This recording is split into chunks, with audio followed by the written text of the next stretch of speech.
Voilà, bonsoir à tous et bienvenue à vous, très chers téléspectateurs, et bon week-end. De partout dans le monde entier, c'est vrai, Brozoa. Opportunité Hollande, émission Moko Nalelo, Pemben Nanga Bozomona Bongo, Ghana SRL, et Sikawapi, partenaire Oazo Tambola, Nakasa Brabéon, pour nous permettre achat, il y a jet privé. Jet privé, on a tout le bac en tu expliques à tous temps, tous ba émission. Toute une série, il y a tant je me sous le papier à l'obara que projet ne sera en explication à projet. Vous expliquer projet pour monter à comprendre projet en fait les animes. Je pense que tant autres ozoa ils a qu'à expliquer. Ngonga autres ozoa n'ont pas expliquer. Alors peut-être nous devons au côté embalasika, au côté embalalibosobi, mais finalement Brabéongo c'est quoi? Achat jet privé pour Nanini, Pasteur Baout. Est-ce que Pasteur Baout est dans la Bosenga? Tu rappeler qu'à Mouké. Et vous avez un simple rappel, il y a Mouké. Tu me vas expliquer Mouké, existence, ton raison d'être. Il y a une émission à Bisso au Brabéon, au Bomoni de Konamino Serge, ma part dans présenter mon Konalelo. Mais Pembe n'a Bisso tous en abandéco, mi balé. Tu reçois là-bas, on a pourquoi Lelo, tous en abandéco, trésor. On a bien un bon vaillant héros. Parmi les vaillants, baratoire, mais vaillant mort de tous en aya, mbote mingi de votre trésor. Mbote de votre Serge. C'est pas le monde en le sous. Merci beaucoup. Moi, écoute, moi, ta mort, mais sinon, Nazali, Nazongi. Nzambazo sunga biso. Oui, Dieu fait grâce, Tozali, wana. Ils ont avancé, Maramou. Makambo ya. Maramou, ils ont avancé. Oh oui, ceux qui ont avancé, t'es l'ingana ya nangate. Non, frère Serge Namoni Kilo. Mais vous n'avez pas mis ça dans le caillou ailleurs. Mais tu as c'est-à-dire les trains en marche. Et celui qui osera l'arrêter sera écrasé. Toujours vu. Ça veut dire que c'est la parole. Surtout son frère Trésor Azolo. Mais monsieur que le train est en marche. Et celui qui osera arrêter ce train sera écrasé. La trésor, il y a le besoin de quitter le quartier. Ah, c'est la train comme ça. Tellement que c'est la train comme. Tu vas courir vers le temps. Tout qui m'embango, tout ça pour t'embango, janvier c'est très bientôt. Mais parce que jour tu tiens non. Non, moi je pense que janvier c'est très bientôt. C'est pour bientôt. Est-ce qu'il y a des problèmes? Ils appellent un mouton à Kanya qui ressemble à passer barouti costume. Dans le 75e anniversaire, nous sommes bien montés. Mais il y a ressemble les costumes. Merci beaucoup. Fou de Jésus de Kolibamba. Mbotenayo. Mbotenayo pe mbotena ba auditeur pe ba auditrice nyoso bazali kolanda biso ngonga oyo. Voilà, mais c'est pas le Yambao, c'est vrai, vous avez parmi Ndeko Tozio peut-être Mikolo na Brabéon, yo peut en apport au Yokosa na Brabéon, Torozoa, Tina Penza, Yabozali na yo na pokwa lelo, mais en attendant, Torozo ngilana nous Ndeko Trésor et Sikapi, Tomeka un peu au sol à Mouké. Frère Trésor, avant ton quota, na ma solo Torokosa lelo. Na lingo expliquer Ndeko peut-être. Azuli Bakor Hollande RTV à lelo. To Azos appelle à internet à Kouti Bisolelo. Alingas à l'intéressé. Aïeba, en fait, Bandeko Bazolo Bela Penzanini. Tina ya Brabéon Zanini. Achat jet privé, pourquoi? Pourquoi Carrefour au somba jet? Rapidement, en quelques minutes, on le bango rapidement pour te convaincre, pour expliquer de comment Azol pourquoi. Oui, merci frère Serge. Nous avons pas la option qui l'a fait passer, que nous désormais on ça l'effort à ce que à chaque moment autour de l'émission, tout le monde rappeler peut-être les gens à côté de mes parcours, nous avons participé à l'émission à comprendre ce que nous sommes en train de faire. Donc l'autre de ça là, tout le monde sait que ce n'est pas des aventures. Ils ont un groupe, il y a bien aimé, Bavandaki, parce que les canis, les locaux sont essayés les origines. Ils ont un bateau Bavandaki, ils ont réfléchi sur la vie, il y a un ministère, il y a Pasteur Barouti. Et nous avons vu que le Pasteur Barouti, c'est un papa qui est un papa pas comme les autres. C'est un papa modèle. Un papa qui a donné toute sa vie au service divin. Un papa qui a passé vie pour les autres. Et il fallait que, comme à maman, il fallait que ça l'évaluation, c'est la vie de cet homme, c'est la vie de ses papas. Et donc, Tu vas faire l'analyse pour voir qu'est-ce qu'on pouvait faire pour que tu honorer le ministère et à Pasteur Barouti. Et donc, quelque chose que nous pouvons faire, prière, tout ça, la rango. Tout ça, la prière pour naïe. Ce qui n'a minute au fond le téléphone, tout n'a combien de personnes m'assemblent pour la Pasteur Barouti depuis qu'à 17h juste à 19h30, au Koyo Kabatu Bakobenga. Donc, prière, tout ça, la rango. Et Bitabe, tout le monde la raye. Dim, tout pesaka. Présence de l'église, tout yaka. Et Koganga, Oumela, tout ça, la rango. Koloba 100% derrière le passé barouti tout ça la rango ba costume to somba ba jeep to somba naku azanango mibembe ba voyage à sali tour ya monde entier. Bon, qu'est-ce qu'on peut faire pour ces papas pour que to marquer ministère na ye to immortaliser ministère na ye et pour immortaliser une action où est déjà grande il faut aussi ezala na eloko moko où est grand. C'est pourquoi tout ça qui étude dans notre cabinet, tu vois comment on a dit non, le passé Barouti azana jeep, azana confort ou mutako kozalango en tant que papa ou aboti bana pakolisi ilana et le passé Barouti a même une grande église où les gens ont renommée internationale, que ce soit en qualité ou en quantité. Cette église aujourd'hui personne ne peut contester quantité ya Baout Tabernacle, la qualité Baout Tabernacle. Donc le passé Baout a tout. Mais nous avons vu que le passé Baout manque quelque chose qui doit accompagner son ministère. Cette chose doit être quelque chose où ils ont accompagné ministère en termes de faciliter à comme partout où il veut être pour que le ministère n'est à exercer sans complaisance, sans problème. Et tu vois comment on a dit non, il fallait un engin aérien. Parmi les engins aériens, on pouvait lui acheter un hélicoptère, on peut lui acheter un Boeing, on peut acheter tout ce que nous pouvons acheter. Mais nous nous sommes dit, total là, qu'est-ce que le passé Barouti a géré en termes de gestion financière, en termes de la capacité managériale, le passé Barouti a managé un chantier qui a commencé par la construction d'une église. Et aujourd'hui, nous avons Baout Tabernacle. Quand on a donné les rapports de la construction de l'église à Baout Tabernacle, on nous avait dit que cette église a coûté en chiffre 5 millions de dollars américains. Cet argent, le pasteur Barouti, s'il était un mauvais papa, un mauvais pasteur, à quoi peut vous en bon à salir en aventure comme ça là. Parce que nous avons pasteur, nous avons l'église plus de 20 ans. Mais l'église a chanté s'il a raté. Donc le pasteur Barouti pouvait dire tout cet argent qui entre là, donnez-moi ça. Nous sommes en avion, on a eu beaucoup de l'église après. Mais il a donné d'abord la première place à l'église. Et l'église est ton ami. C'est grâce à l'expertise managériale, il y a passé Barouti que cette église est là aujourd'hui. Et donc, le pasteur Barouti a géré 5 millions. Cette église-là a produit 5 millions.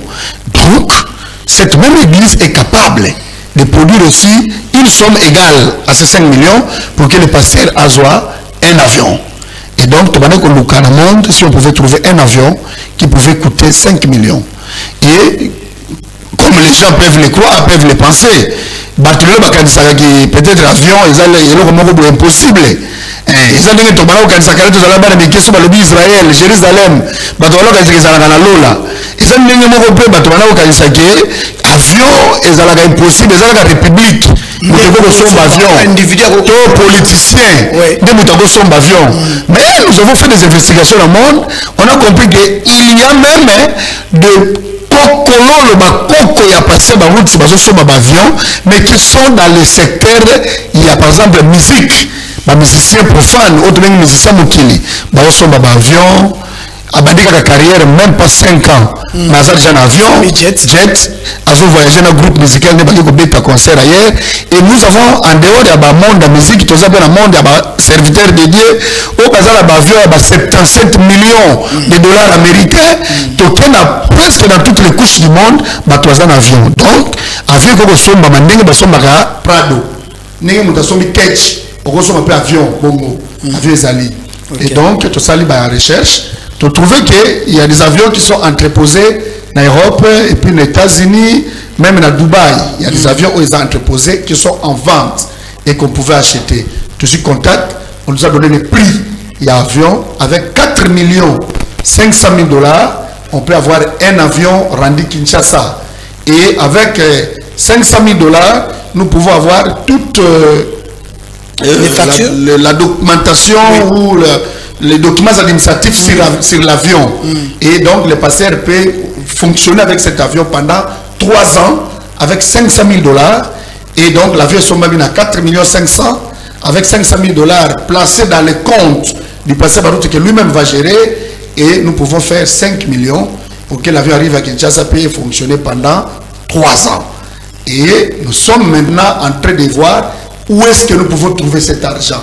Donc, la population cible, Barout Tabernacle. D'accord. Des places de l'Obaki, Wanezali, église, il y a passé Barout. L'église locale, il y a passé Barout. Soki, église locale, Kaka, il y a passé Barout. Chacun donné 250 $ pendant une année. Au finish, nous aurons, par rapport aux membres qui sont dans son église, d'ailleurs, vous avez suivi le pasteur Moïse Mbiye dire que cette église, le pasteur Barout, a plus de 30 000 membres. Mais le pasteur Barout lui-même dit que nous pouvons être 20 000. Donc, si nous prenons 20 000 en termes de fidèles actifs au bazar d'activité, si nous prenons 20 000 membres et que chaque membre a payé 250 $ pendant toute l'année, à raison, il y a 20 $ par mois pendant une année, et comme ça, la 250 $, fois 20 000 membres, nous aurons 5 millions. Et donc, les 5 millions, le pasteur Barout aura un avion et l'avion va fonctionner pendant 3 ans. Et pendant les 3 ans, ce qui enlèvement y était, nous allons encore nous retrouver pour voir qu'est-ce que nous pouvons faire pour assurer le bon fonctionnement et la continuité de cet avion. Curieusement, croyant que c'était seulement le Barout Tabernacle qui devait porter le projet a reçu un écho favorable à travers le monde. Aujourd'hui, le monde entier bouge. Nous avons l'Assemblée de Dallas qui est dans l'affaire avec leur pasteur, le pasteur Plus qui est dans l'affaire. Donc, toujours évoluer, je vous dis, le monde entier bouge et on est déterminé à ce que les pasteurs puissent avoir l'avion dans les délais. Voilà. Comme nous sommes en train de parler du référent Baroutika Songo Léonard qui doit avoir un jet, en tout cas, je parie que d'ici la fin de l'année, on aura une réponse finale qui est en tout cas Bissoa. Tu sais, en avion, on est Yakoya pour te livrer au mois de janvier, parce qu'il faut livrer au mois de janvier. Pasteur Barout, c'est grand serviteur de Dieu, Bisson Soebi qui a outa qui mikili à Poto, na États-Unis, à Zonga na Kinshasa.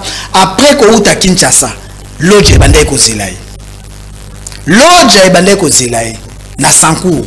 Alongo Kinshasa à Sankou. Nangoma tozolo baboye bande ko balandi RTVA le matin na pesa ki bino rapport ya journée à lobby na Katakoko Mesika pasteur Barout Azali. Les deux aki deuxième journée à campagne. Na deuxième journée, Mokona Lelo. Malgré qu'il a plu là-bas, Babimbu les bêtes na Katakokombe, mais Babita Katakokombe ne babi jamais. Il faut braver la pluie. Sous la pluie, Bayewana. Le pasteur était obligé de prêcher, à prêcher. Après avoir prêché, il a prêché sur ce qui est écrit. Après l'appel à l'hôtel, plus de 500 personnes. Côté Goutou guérison, on parle de plusieurs aveugles qui ont retrouvé leur vie. On parle de 3 aveugles d'une même famille.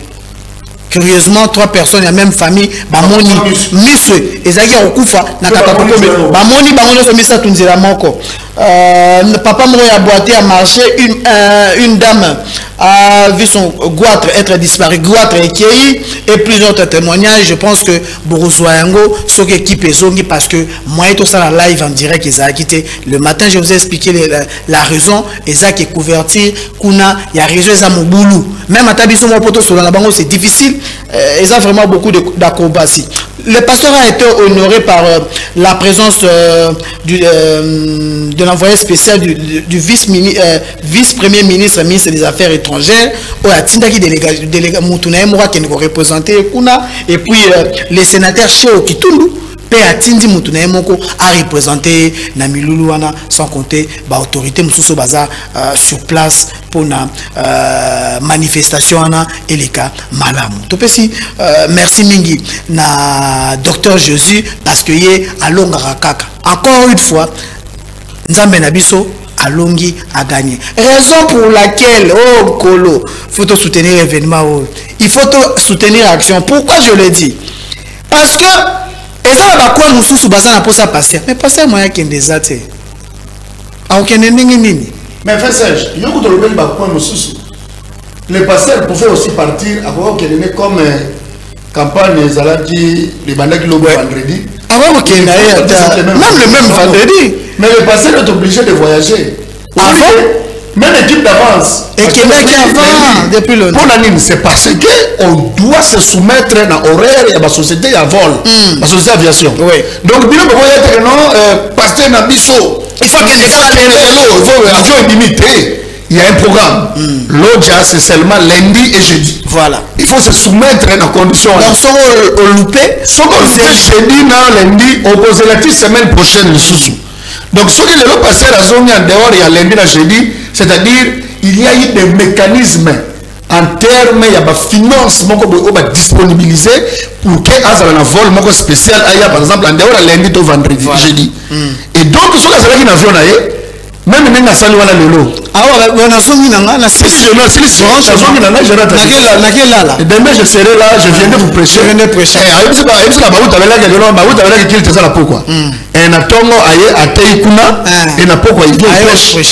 Libre. Mais voilà que les conditions et l'exploitation en termes de société, il y a un programme de vol et ils ont imposé. Or, les lots n'a rien passé à la commis. Ce n'est plus évident. Azalaka toujours soumis parce que le devoir l'appelle et il doit rendre service partout où on a besoin de lui. D'accord. Voilà. Na beti kutu nanu lisolo ambongote. Na beti kutu nanu lisolo ambongote. Mais ndeko mona ndako a comprendre habiter. Frère Serge ya olobela mbongo. Ngana olobela suni. C'est-à-dire nazana temps ko expliquera mingi te. Numéro yango neza affiché. Bandeko ba ebindenge fonctionnaka bazo ça déjà acte ndeko mo ça sali gesta c'est là tout à l'heure yango to bimisa juste message ndeko mo tout ça geste na M-Pesa merci mingi ndeko akomia ekomiawa ndeko Alphonse Lomamba atindi 24.5 $. Atindi on a M-Pesa. Ndeko Alphonse Lomamba, merci mingi. Montant au tché et commis, mais tu évites est-ce que numéro tindi yango kaka. Raison pour laquelle il faut expliquer le mécanisme. Moutosora salia sandeni. Ndeko autostala depuis on a tout à l'heure. Oui, donc bandeko nzaba pambola le frère Alphonse Lomamba, espérons qu'ils a numéro personnel là, Lomamba. Et espérons qu'ils a numéro personnel là. C'est que nous voulons dire ceci.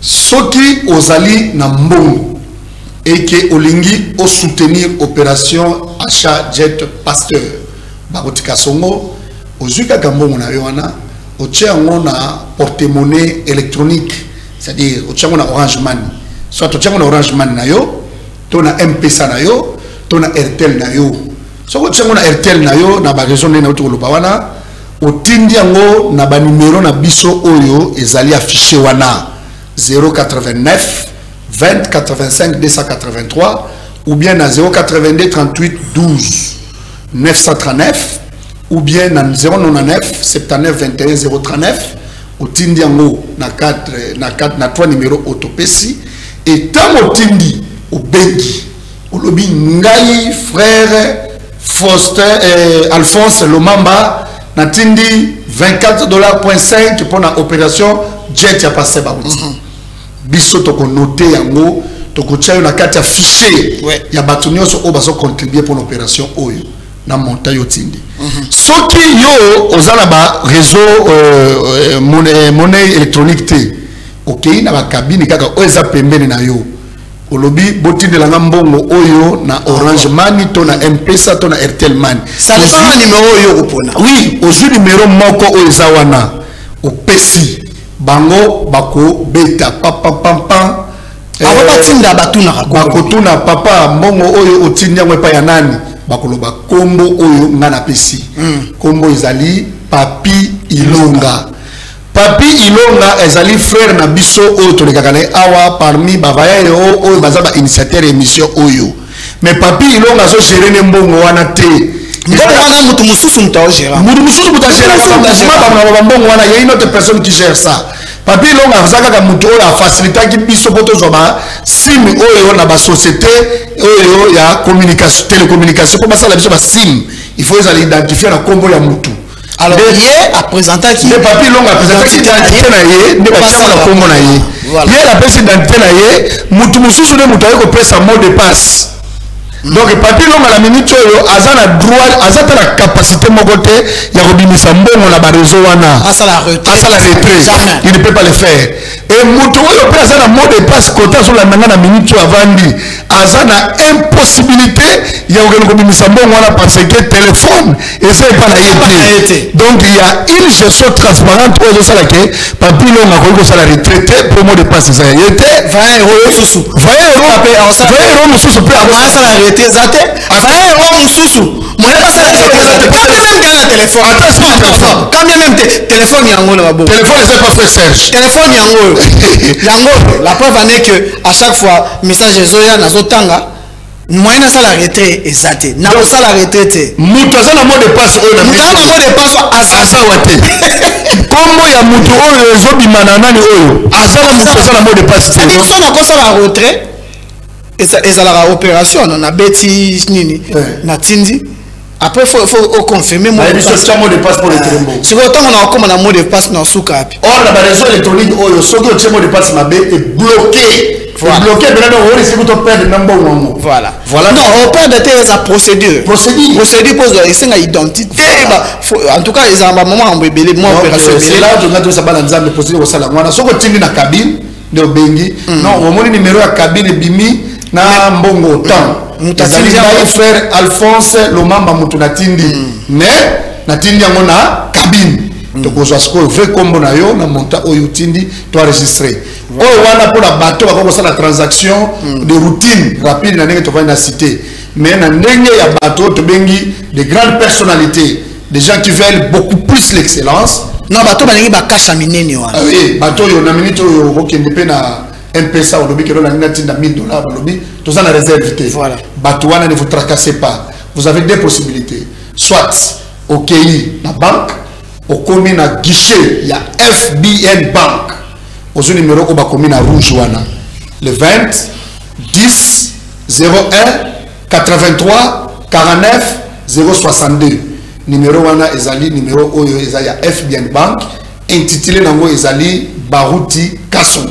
Donc ok la banque nyonso ya FBN Bank olobi na kotinda mbongo na compte ya Pasteur Baruti bakopesa yo bordero soko yebi ko remplir procédure bancaire te assistant moko kazalaka wana akosunga yo oche kombo ozo numéro de compte wana oche ozo montant oche soko batunyo motif ya transaction olobi achat jet privé pour la Pasteur Baruti et bakoza bordero bakati moko etikali osali versement na banque bordero oyo bakopesa yo soko bimi na banque obengi websi biso na za place tel soko za na WhatsApp okanya ngo photo otindeli biso na numéro oyo eza affiché oyo bazo bengela numéro oyo ya M-Pesa oyo Vodacom otindi na WhatsApp wana tokozwa bordero wana pe toko enregistrer kombo na yo au cas où oza na WhatsApp te obengi biso place ozali tokoleka epai na yo pour te retirer yango wana ezali première possibilité deuxième possibilité ezali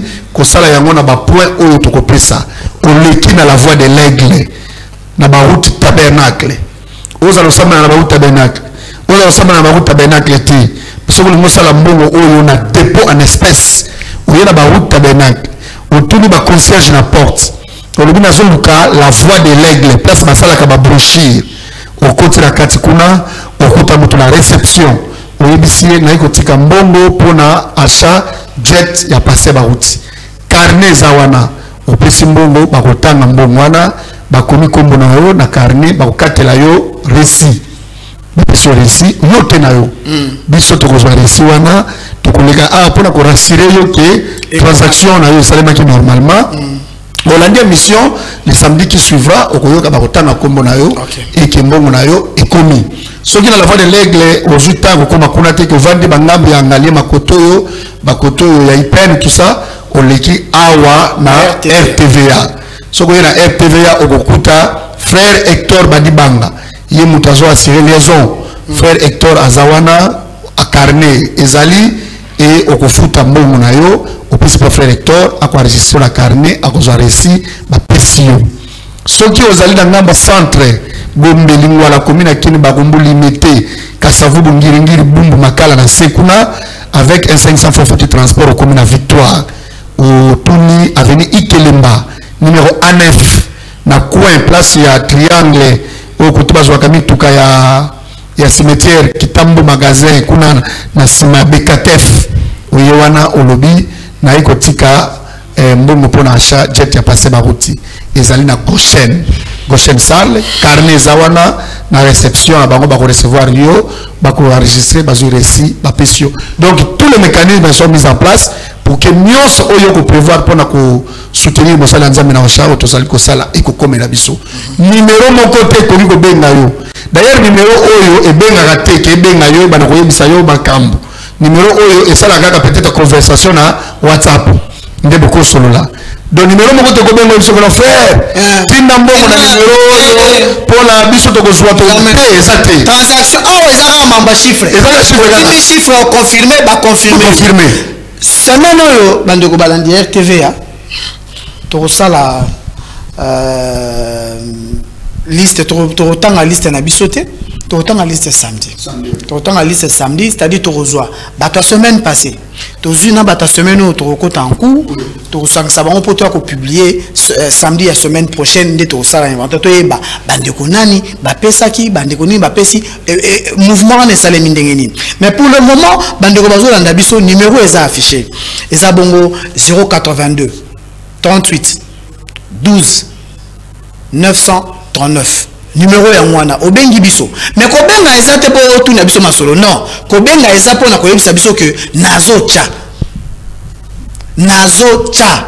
nazo pesa nazo contribuer en termes de autant ba numéro ya mwana eza affiché ko sala ngona Orange Money ko sala ngona M-Pesa ko sala ngona Airtel Money au sali mouvement na o ngai naza na plateau na romona yango peut permettre ngai natanga mbala moko kombo to eba mouvement ndenge ezo saima na poko alelo to le bara tout le temps on ndeko trésor qui ezo senga te mutaza na millionnaire pour participer à action ndeko oh mais eza frère na biso botoyeba kinzembo wana frère Tebakose na moke lokola lindonge kasingu ya nanzambe silimonisa jet oyo kosomba makaka na moke to kenana soki lelo millionnaire moko abimi ndenge fait papa ka loge personnel mabana ko loba si aujourd'hui quelqu'un se fâche alobi que moi je donne na pesi na ngai nyonso wana et arrêter cette émission là oui c'est on enlève ça on arrête toujours bon c'est lui mais et ça nous kaka ba millionnaire est-ce que fait libamba voilà tozonge non tozonge fou de Jésus asa millionnaire fait libamba mbote na olisusu mbote na yope lisusu na balangi nyonso voilà frère libamba oui bien aimé lelo oza parmi ba échantillon ya bandeko yo ba ndimi ko apporter vision à cœur c'est-à-dire aux yeux on a motema na mobimba bité ngai na soutenir action.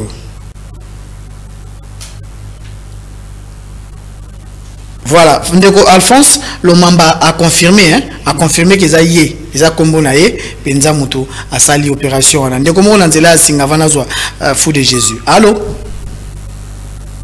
Ndeko akei ko bipe bisote. Ah tozo bipete. Ah tozo solo masolo ya mbongo. C'est-à-dire obengi nde obenga. C'est-à-dire moto azo bipete bisoto lingi etawa. Benga nde, benga olobi o contribuer. Fou de Jésus na zongeli lisusu.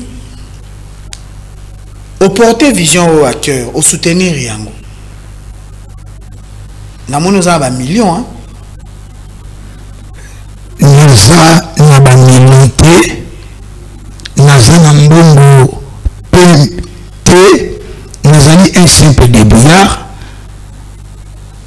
Tango na yokaki vision oyo.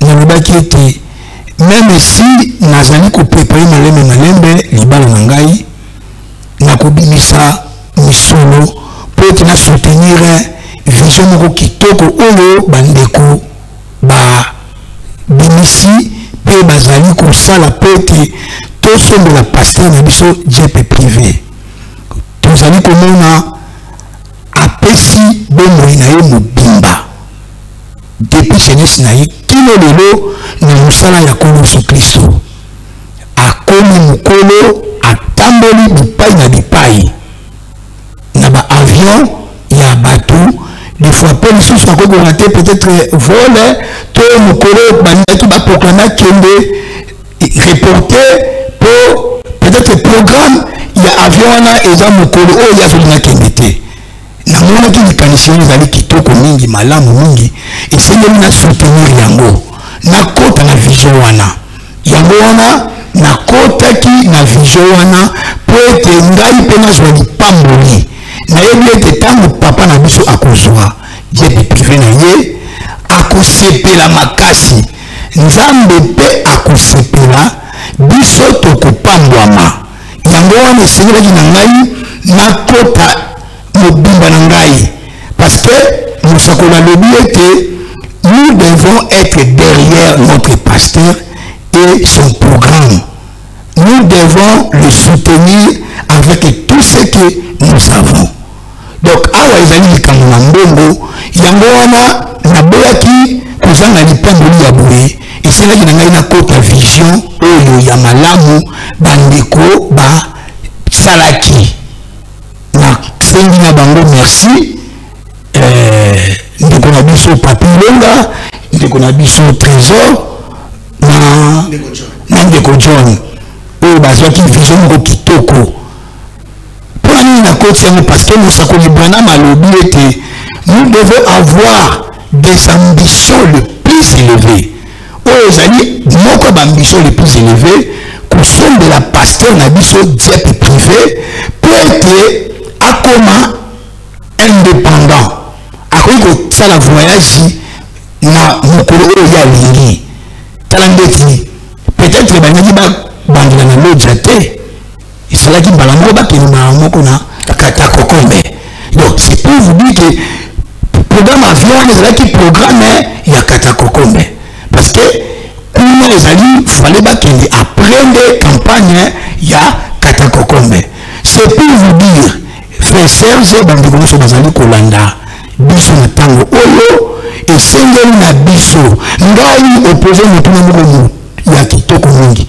nazali millionnaire te nazali un simple débrouillard d'ailleurs ntango frère na biso Papi Longa alobelaki ngai te na kosala lisusu émission na butu na lelo nalobi ete depuis jeudi nazoteka te nazotravaille te lobi nakendeli koteya lelo lisusu mais natali ete lokola ezali vision malamu lokola ezali vraiment ambition moko kitoko projet moko kitoko mingi nakotia makambo na ngai de côté po ete naya kosala émission ensemble ngai nayebaki ke tozala ye me nzambe ayebaki ke tozala na ndeko na biso Trésor yango wana nasepeli kotia nyonso de côté po ete nakoka participer na émission oyo ya Braderon ya jet privé ya pasteur na biso. Merci beaucoup. Pour nayebi ete mosakoli alobi na abandonner tout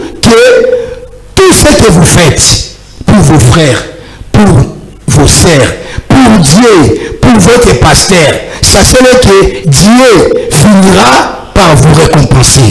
Je crois que la récompense sera grande.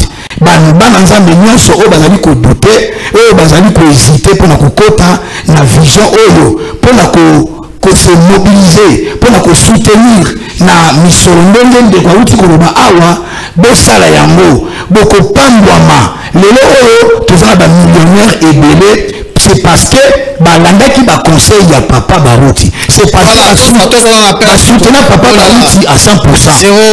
00 82 38 12 939 numéro na biso téléphone yangwana tozozela opération awanga na komozela kaka opération na komozela opération salima obengi biso sali opération osali dépôt na yo osali envoi moi quelque chose et vous permettre de sotoyeba nana zolanda biso na pourquoi les pour sali opération wana pour na soutenir action ya achat ya jet parce que kosomba jet c'est vrai eza mbongo ebele mais ko sala sengo tango oyomona pepe macho bien 1000 francs na ngai yangwane ekesala musala bakomi na loja batu babiki ebele baba 1000 francs na ngai e contribuer kuna na loja batu bandimeli Yesu lokola mokonzi pe mobikisi soki balongo pasteur alongwa ke Canada toyoki kuna na Canada mutu moko azui guérison to aveugle moko de naissance amoni place to lo babia nkolo kanisa 100 francs onga na pesa ki na achat ya eloko na contribuer ki na musala na yo et permettre inga na contribuer pour na évangélisation salema yango ezo salema tala ba résultat numéro est affiché nazozela naza patient ndeko moka bengi biso tozwa appel oyo allô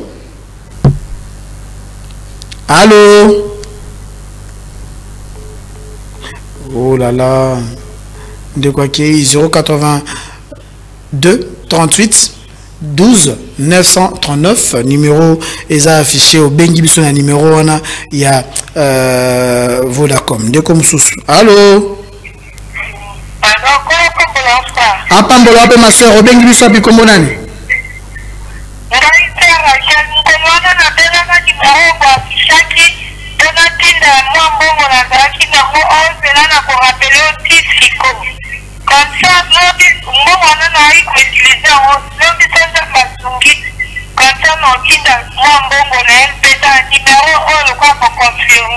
voilà je pense que c'est Rachel ou Abengarangai oui natini la roni ngai Serge obengi na ebiso zela na pesa au numéro nga frère Serge na si omutukuta bimisa Christian tozara na Christian oui na bengi na confirmer na ebisenga bi soko tindi mbongo benga na numéro wana confirmer que ngai na tindi de la part ya RTVA ngai frère je pense que na répondre 2 ou 3 personnes batou na semaine oyo na salle opération entre 2 ou 3 fois na batou na salle yango 082 38 12 939 ndeko mususu na nzela ya singa allô nzamba pambola o papa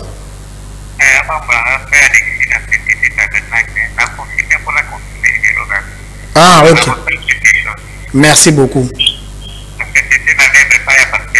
pas oh nzamba pambola bino apambola bino na sainteté tabernacle to pamboli bino mingi bandeko na biso merci obligé kola pambola bino kuna bango je pense que bandeko nyonso bazolanda biso ba église sœur nyonso ngonga yango oyo ya ko soutenir doyen les doyens des anciens ça dit bolingo malamba monisa yango tango moto za bomoyi eloko malamu na ko pesa frère trésor tango azaboyi na kozela kende te pona sa frère trésor na lingaki o mingi na lingaki na sala non to sa yango siko ngonga ngo yango to ko kenda enlèvement misolo ngo pe to bombela yango nini tozo pas donc kenda enlèvement pe kala mingi te de comme ça na zela singa allô bonsoir bien aimé bengi api komo nai je suis policier na ponga bi oui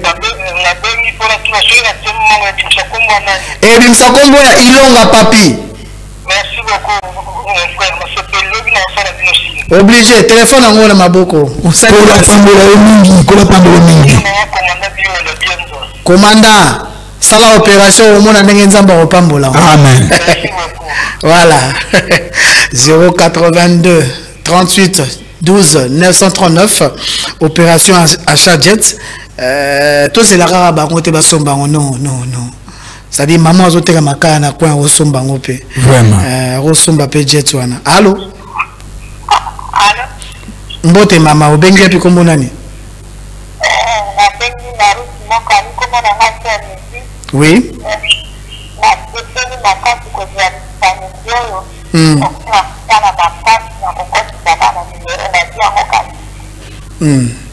merci beaucoup en tout cas ça la opération kota yango mama nzamba okota likambu nawo nzamba atikala na nyonga mutu te frère que nzamba atikala na nyonga mutu te passer ba uta zanana oui via zanana mubiba pour Nathalie forme il y a bateau baza déjà le long 74 ans. Ouais. 75 ans. Ce que la manière dont baza fatigué, vous ne pouvez pas croire. Or, baza sollicité local a passé ba route. Bazali na musala makasi local a passé ba route zo sala. Ça dans le cas où il y a aux États-Unis qui samba. Moi confort aux États-Unis, le pays de l'oncle Sam. Peut-être pas aux États-Unis on a film il y a un presse à New York. États-Unis ezali ferme va les faire. Ce qui le lot au côté États-Unis. En tout cas, même un livre à vie de l'agneau, peut-être aux alliés prédestinés. Et ça, ça condition. Donc, passer à Outikuna, à combien mercredi, juste une semaine à Kinshasa, il quitte la ville pour aller à Katakokombe.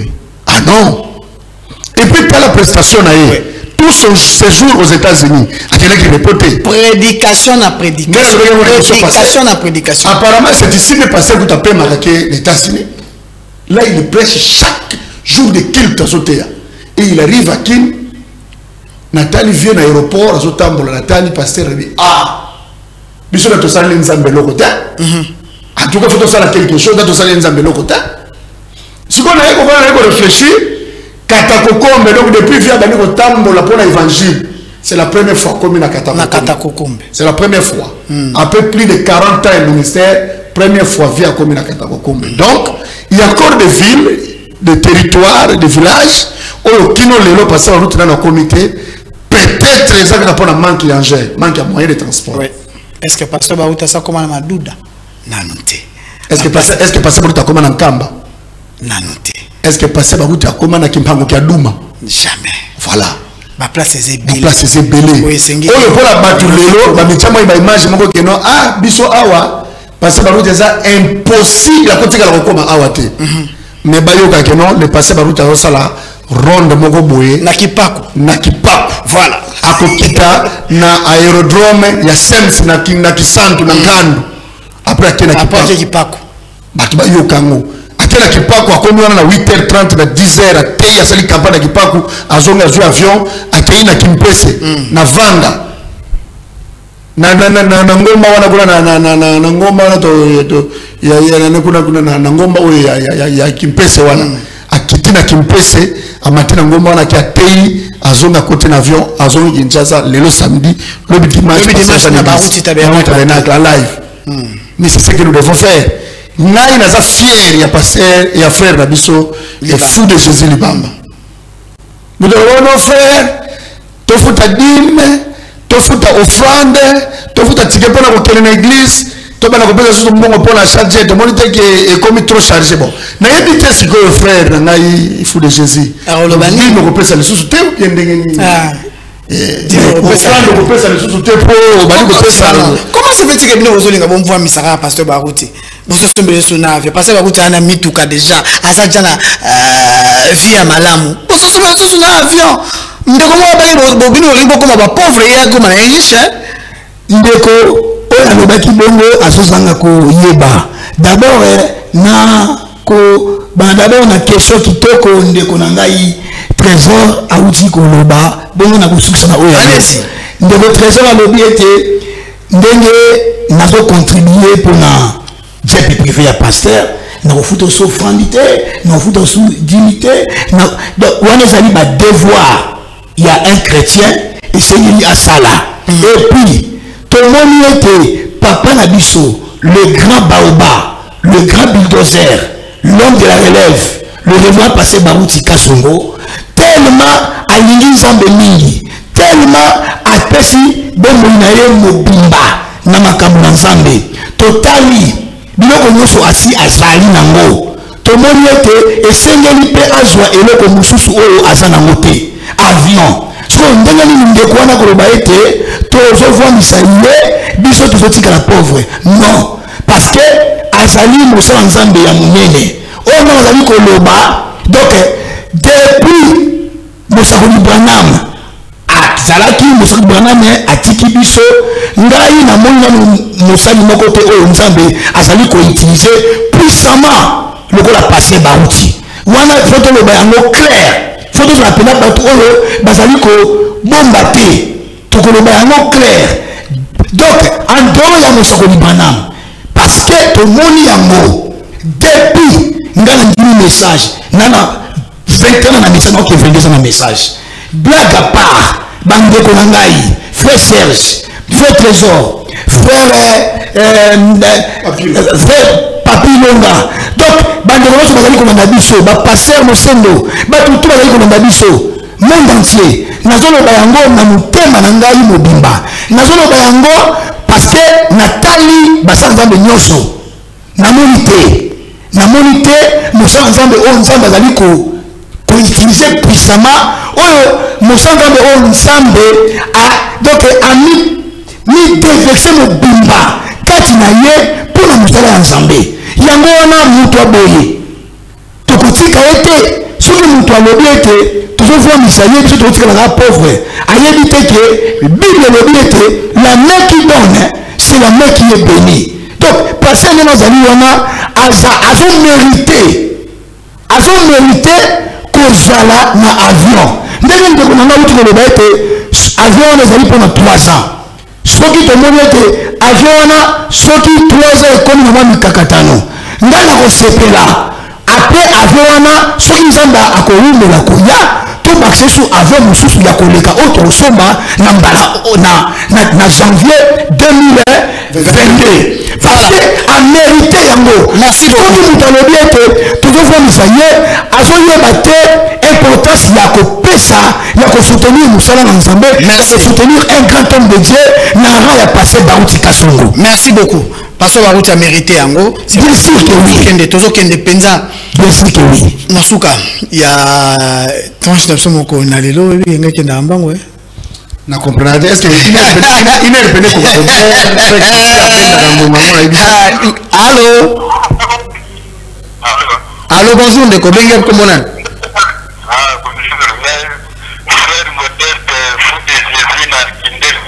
Frère Modeste fou de Jésus na Kindele tozo ka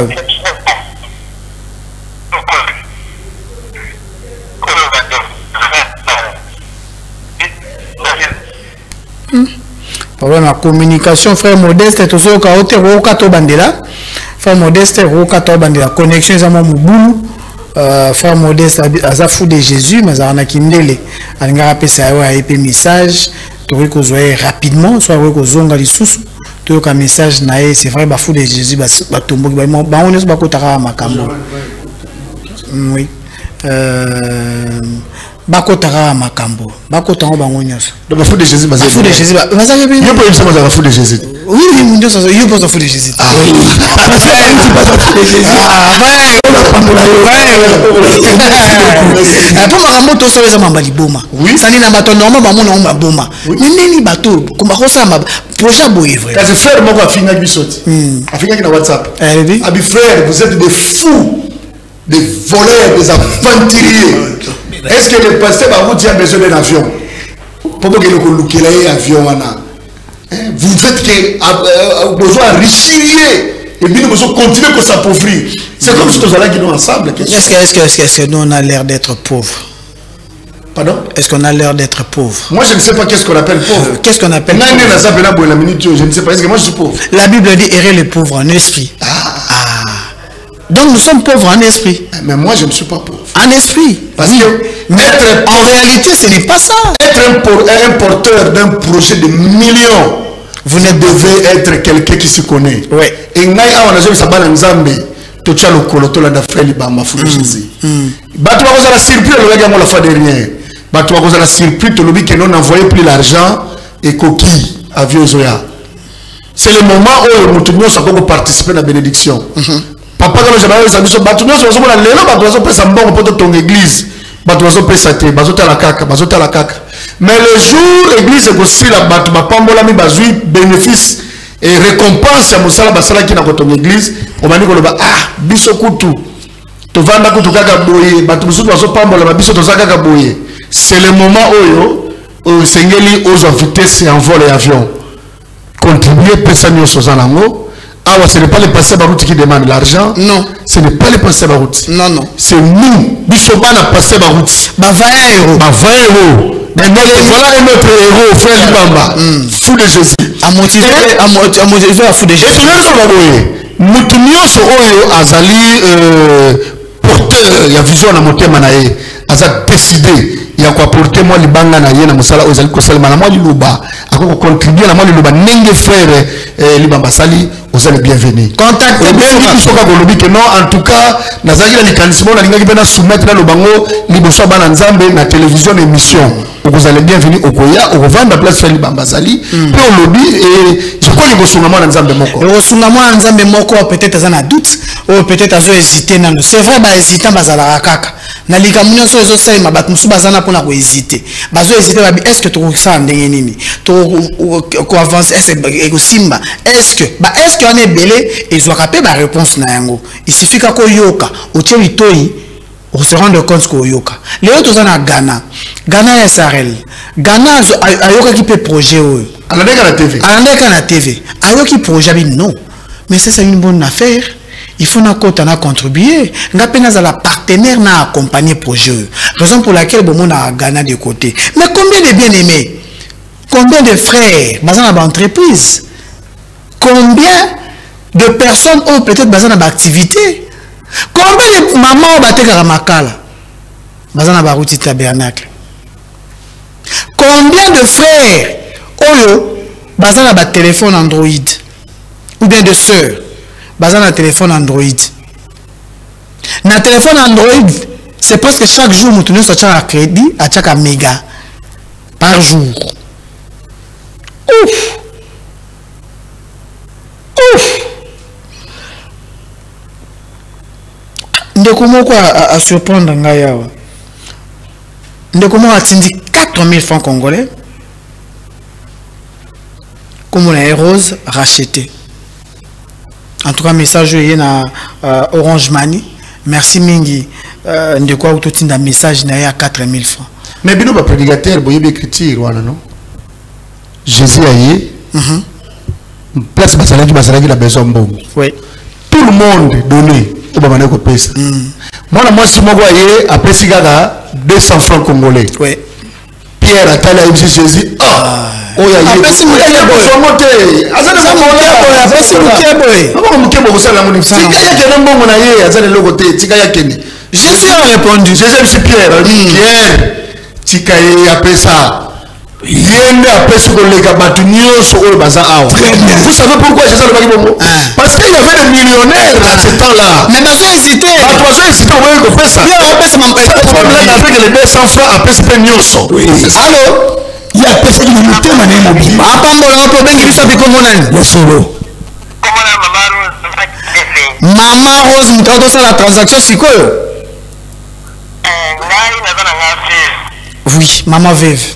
Alors, la promesse de Nzambe, mambo na mke na zoka chaque fois na mwendo kwa mke pour nous soutenir.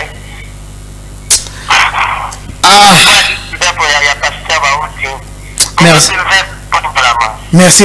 Merci beaucoup maman. En tout cas Nzamba pas. Merci maman Rose. Maman Rose na la kindele Nzamba pas. Maman Rose aux a racheté. Vraiment.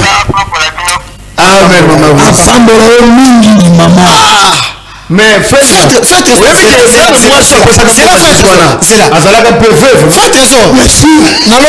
message comme maman inspiré maman au côté dans le camp verset biblique comment est-ce que tu vois que le camp coïncider à peu près dans maman Rose biso passer ba route aye kusi biso boye nzamba salaka makambo na hasard te. Amen. Chez Dieu il n'y a pas d'hasard. Très bien. Amen. Dieu est une réalité. Amen. Ngala biso ke likambo ya maman ya vu à passer oyo tozala maman moko uta luozi na ebite soki mango mezali maman la uti luozi avala ko na velodrome avant na butu jour au passer azalaki na action évangélique par pasteur prophète Francis Joël. Oui. Na butu wana maman na benga biso tozalaki awa na RTV avant émission wana. Oui. Maman la benga nzambe ayebisi boye. Likambo oyo bandeko la bazali ko sala pona ko sombela pasteur baruti avion ezangai. Bosunga yango esale mabongo parce que ce qui avion wana sombami est un grand signe pour na bino pour le côté c'est qu'il n'y a plus de temps. Voilà. cette maman là a outi l'ozi assemble la baouti tabernacle té azamo ndimi ya message ya Congo central ayaki awa na makamo ya matanga et abengi alobi eloko wana tozala adresse na ye place a yelaki na kitambo vélodrome. Est-ce que c'est un hasard? Mais le pasteur Barout a prêché message depuis 1974. Pasteur Barout a banni côté la RTNC, la Bantene A. Pasteur Barout a l'équipe na betapo l'équipe série wala autres la bécolo la vidéo a passé en 2009 2008. Moi ni passé ceux qui a mwindu, ceux qui zana le passé les autres avec vigueur ya makaza zote ya. Le pasteur Barout a zala qui peut na ba gentleman. Ba héros, ba zala qui peut permettre na pasteur Barout. Est-ce qu'on avait pris le temps de développer le projet ou de consommer la passer par route avion? Non. Moi je pense que c'est le moment. C'est maintenant où nous devons faire ce que nous sommes en train de faire. Voilà. Bah message va continuer à pleuvoir. En tout cas, nous avons reçu dans la MPSA tout à l'heure. Attendi 10 000 francs congolais. Comme on a eu Jérémy Poutumbungu. Voilà. Jérémy Poutumbungu a sali dépôt. Il y a 10 000 francs congolais. Zamba Pambola frère Jérémy. Zamba Pambola ndeko Jérémy, je pense que ndeko Serge. Oui. Rapidement pas to comme ça. Nako Maxelo moko ndenge ndeko nanga uti koloba awa. Ezali wasarte. Maman veuve a uti kotinda 4 000 francs. Je pense que na tombo so se rappeler tant bato yaki kolobela si c'est fait. Na beta ki histoire ya veuve Selepta. Tala maman wana veuve Selepta.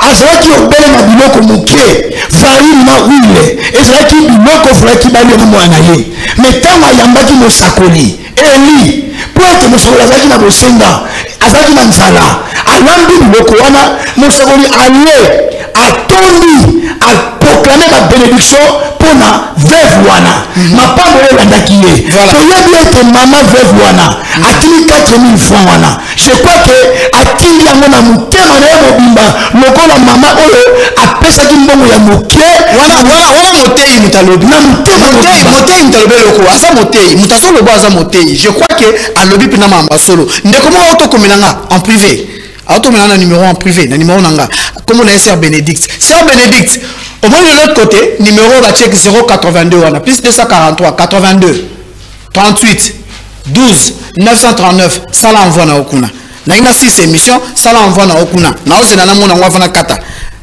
na pesoka quelques minutes avant aussi ça l'envoie na yo pour permettre biso to kabwana na poko elelo na sengo nyonso parce que poko elelo na ebité sengo na zana yango et sengo bande ko nyonso basomba na babude na Ghana bande ko nyonso sala commerce à bude kende na Ghana somba bude na Ghana kune ko permettre yo après ko somba boudin quelque chose et qu'on y a pour la jet. Alors, tu appelles à Souka, Yasuka. Allô? Allô, bonsoir. Bonsoir, Baba. Au Benga, comment on est?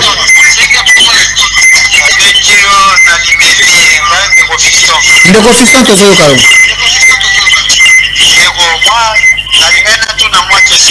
allez-y. En tout cas,